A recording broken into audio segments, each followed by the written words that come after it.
I was a middle-aged man in the middle of nowhere, serving drinks to my boss at a company party and trying to keep him in a good mood. I'm turning 32 this year, as my friends and co-workers get married one by one. There hasn't been a hint of romance in my life. I know just waiting won't lead to any romantic encounters, but there's someone I can't seem to forget, which is likely why I don't feel compelled to actively seek a partner. Once my boss's lengthy monologue finally concluded, I excused myself to the restroom. I thought I might step outside and get a breath of fresh air, just to space out a bit. And as I was wandering down the hallway of the bar, I bumped into her, the person I would never forget. My high school sweetheart. She has a more mature vibe now, but it was definitely Susan. She seemed to have noticed me too and stopped in the middle of the hallway. Jack. She called my name, then fell silent. It's been a while. I'm here having drinks with my boss. We hadn't been in touch for over a decade since our falling out, so I wasn't sure how to interact with her. I'm here for dinner with friends. Despite this unexpected reunion, that was all the conversation we managed to have. We parted ways with a simple "well then." Susan and I dated since high school, and our relationship continued even as we attended different colleges. But we broke up over a fight during our job hunting phase. I was the one to blame. Susan, a brilliant and beautiful woman, was attending a prestigious university. She secured a job relatively early. However, I was the complete opposite. I attended a mediocre college and had a hard time finding a job during my senior year. I grew frustrated as I still couldn't land a job. It would have been bearable if that was it, but I was jealous of Susan.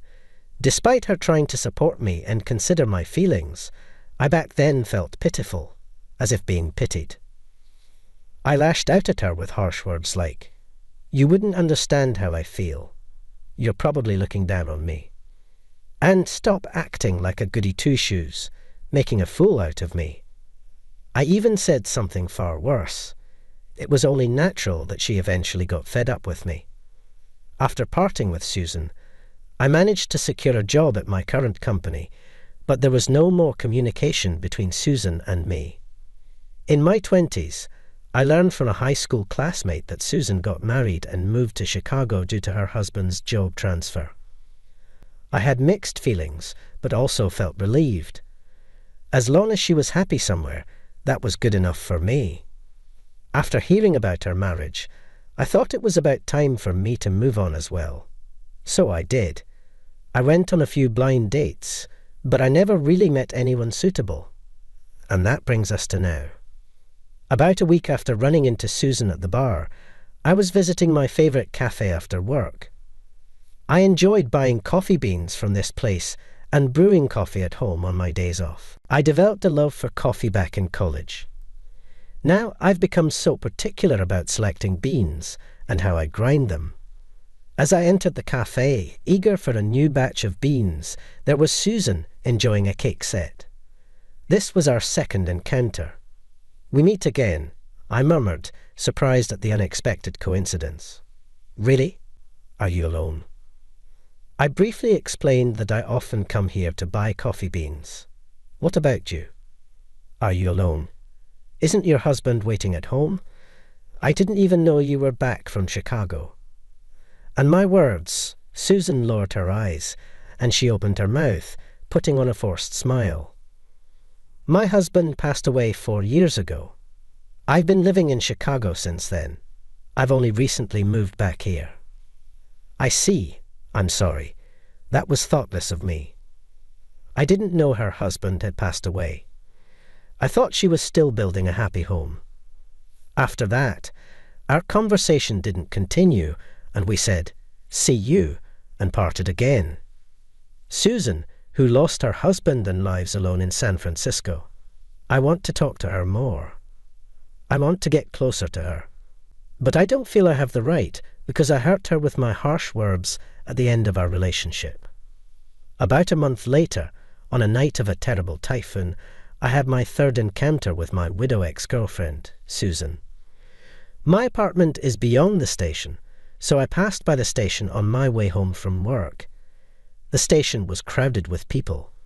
The trains were stopped or delayed. In the midst of all this, I found Susan on the phone, taking shelter from the rain. Susan also noticed me immediately and called out to me. Amazing, we met again. Yeah, is the train stopped? When I asked, Susan nodded with a bitter smile. It stopped. I don't know when it'll start moving again. But both the buses and taxis are crowded with people, so it doesn't look like I'll be able to get on. I just tried calling a nearby hotel, but it's no good. It's hard to find a place that's open, even when it's not a typhoon. This station is busy, so I guess that's inevitable. But when I glanced at Susan, her clothes and hair were wet. Even though it's early spring, the nights are chilly. I handed her a handkerchief. Use this. You must be cold. Oh, thank you. I had an umbrella, but the rain and wind were so strong. When I found Susan, the rain and wind had just come down. But before that, both the rain and the wind had been terrible, and the sky looked like it was going to start pouring again soon. I couldn't just leave Susan, who had no way to get home or a hotel to stay in. Do you want to come to my place? The words naturally slipped out of my mouth, but I immediately regretted them. There's no way she'd want to come to the home of her ex-boyfriend, who she always fought with. That's what I thought.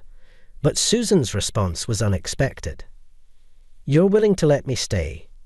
When I looked at Susan, she looked up at me with moist eyes. I felt nervous looking into the eyes of her, who had become more mature, but those eyes seemed to be asking me for help. Sure, come on. At my words, Susan smiled softly and seemed relieved, and so Susan came to stay at my apartment. When we got home, I had Susan, who was probably cold from getting wet, take a bath. Seeing Susan with her wet hair after the bath, wearing my clothes as a change of pyjamas, made my heart race.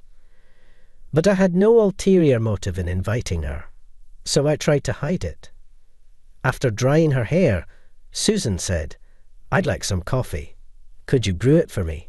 I've been missing it for a while. There was a bag of coffee beans and a grinder where Susan was looking. I used to make coffee for her frequently when we were in college and dating. Sure, I replied. I ground the beans carefully just for Susan. She was watching me so attentively that I asked, Do you want to try grinding the beans? At first Susan nodded, but then she hesitated and said, Actually, I'll pass. I want you to do it, Jack. I've missed your coffee, she said. Even if her words were just courtesy, they made me happy. As the coffee was almost ready, I asked her how she wanted it. Do you want it as a café au lait? Yes, you remember that, she said. Susan couldn't drink black coffee when we were dating. I always made it into café au lait by adding milk for her. I still remember it. Well, of course, I remember it, I said, offering Susan the freshly made café au lait. Susan took the mug from me with both hands and carefully brought it to her lips. Ah, it's delicious. The aroma is soothing. I've missed this. I've missed your café au lait. After we broke up, I've been wanting to drink it for over 10 years. I've been holding back for more than 10 years. The phrase more than 10 years seemed to have significant weight. I poured my own coffee too. Like in my college days, and even now, I prefer it black. Drinking my own brewed coffee is my daily routine. But today's coffee, which I shared with Susan, tasted even better than usual. After finishing our coffee, we discussed where we were going to sleep, jokingly. I only have one bed. Is it okay if we sleep together? I wanted Susan, who seemed to feel guilty for staying over, to at least smile. I figured she'd retort with something like, No, it's not okay, since she's got a vibe like that. But her reply was okay, stun. I looked at Susan, who was looking at me with a serious expression. I've been lonely since my husband passed away, she said. I couldn't help but feel an urge to hug Susan, but I knew this didn't mean she had feelings for me. Susan has been spending lonely nights since her husband's death. Today, perhaps due to the stormy weather, her loneliness had just erupted. I thought if she spent the night in the same room, more bed with me, she'd regret it. And not just Susan, I might regret letting the mood carry me away, even though I care about her. So, I thought there was only one thing I could do. Susan, I'm sorry for my inappropriate joke. You can sleep on the bed. I'll sleep on the living room couch. I don't want you to regret anything because of your current feelings, I said. Maybe Susan had anticipated what I was going to say. Susan nodded without arguing or saying anything. No, you're right. I'm sorry, she said. It seemed Susan agreed, which relieved me. Even though I decided not to get swept away, considering that this might be the last time I saw Susan, I thought I should apologize for something I had wanted to apologize for a long time. Susan, I'm sorry about when we broke up. When did we broke up? Do you mean the argument we had? I found myself rethinking whether I could call what happened an argument. From the moment we started dating until we broke up, I never saw a single fault in Susan. When we were in high school, I once asked her why she would even consider dating a guy like me. Back then, just like now, I was a pretty ordinary guy, mediocre at academics and sports. In contrast, Susan was rumoured to be adorable, an honour student, popular with teachers, and highly academic. I just couldn't see what balanced out between us. But as it turns out, Susan and I did not meet for the first time in high school. Apparently, we were in the same class in kindergarten, a fact I had forgotten. I'm told I protected Susan back then when she was being bullied. From that point on, I was considered a hero in Susan's eyes. Susan moved away when we were in senior kindergarten, but she told me that she never forgot about me.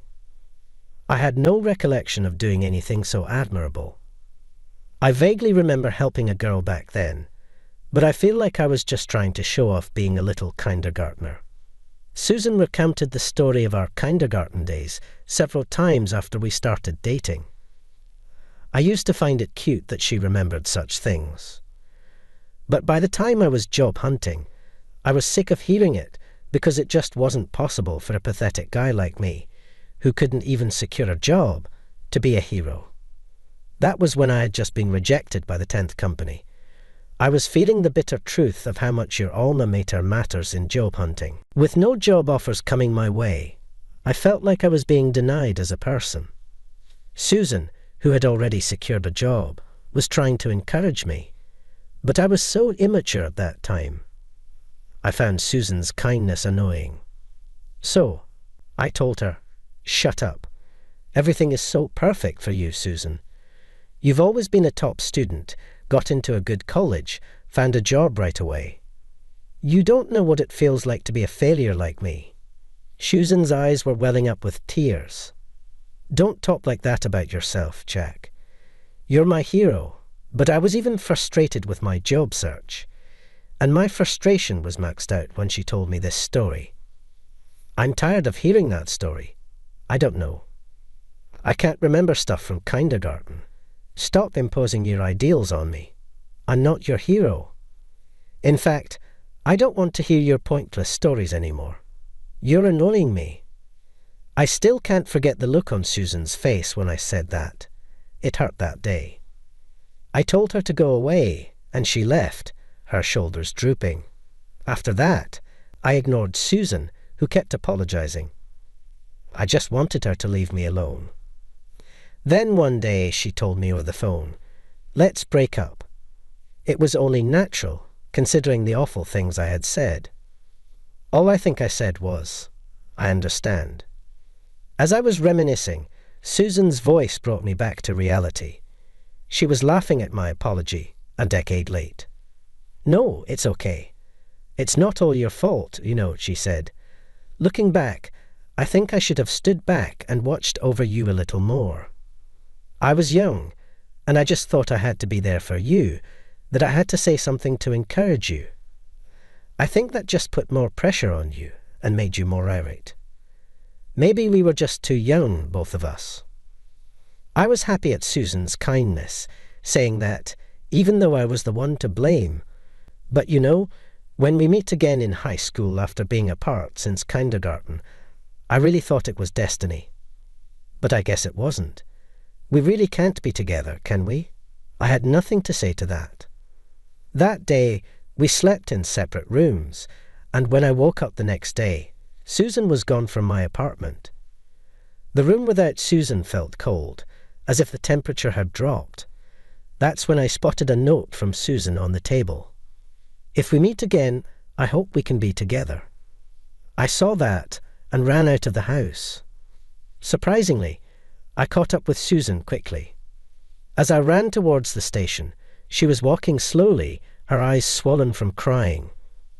I moved to stand in front of Susan and took her hand. I squeezed her slightly cold hand warmly before expressing my feelings. "I'm sorry," I said. "I'd regret it if I let things slide yesterday, but that was just an excuse. The truth is, I've always loved you, and I still do. I was just being a coward yesterday. I was scared. I had hurt you once, and I wondered if I could make you happy again. I also thought I definitely couldn't beat your deceased husband. I was thinking if it was okay for me, if I had the right to say I wanted to be by your side. I was scared and couldn't say anything." Susan's handwriting on the note was shaky. I thought she must have written it while crying, and my chest tightened. So I started running. "Susan, you said our reunion in high school was destiny. I feel the same way. I think our reunion here as adults is destiny. I won't hurt you anymore. I'll cherish you in my own way, without comparing myself to anyone else. So, I want to be with you. Please, give me another chance. Will you date me?" After I finished speaking, I felt somewhat embarrassed. I mean, a guy over 30 talking about destiny. But it seemed Susan felt the same way. She chuckled and said, "Sometimes you can be such a romantic, Jack. But I love that about you." Susan and I smiled and made eye contact. "Do you want to go back to my place again? I'll make you a delicious cup of coffee. Of course, I'll make yours a latte. Let's talk about the past and the future." "That sounds good. I have a lot of things I want to talk about too." We then walked hand in hand back to my place. Since then, Susan and I have been dating smoothly, and tomorrow, after about a year, we are getting married. Today, we came to visit the grave of Susan's previous husband. This is not the first time I've come to visit his grave with Susan. Before I confessed to Susan, I was pessimistic about whether I could make her happy like her previous husband did. But I realized it's not about comparing. The fact that her husband cherished Susan, I accept that. And I decided to cherish Susan in my own way. That's why I visited the grave, that I wanted him to rest easy. I'll protect Susan's smile. When Susan asked what I was thinking about when I was paying respects, I kept it a secret. It's a secret conversation between men that I can't tell Susan.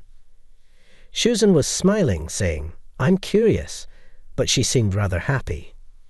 After visiting the grave, we returned to our new home, our own home, to live together. When I was about to make coffee, Susan said she preferred juice.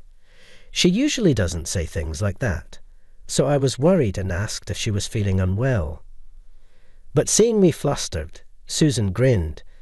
Then she placed a hand on her stomach and said, "I'll have to pass on the latte for a while. The caffeine might startle this little one." As I realized what her words meant, I couldn't help but yell out in joy. I held Susan in my arms. Our baby is due in 7 months. I can't wait for this new chapter of our lives. So, how did you like our story? Your subscription to our channel greatly motivates us to create more content. Looking forward to seeing you in the next video.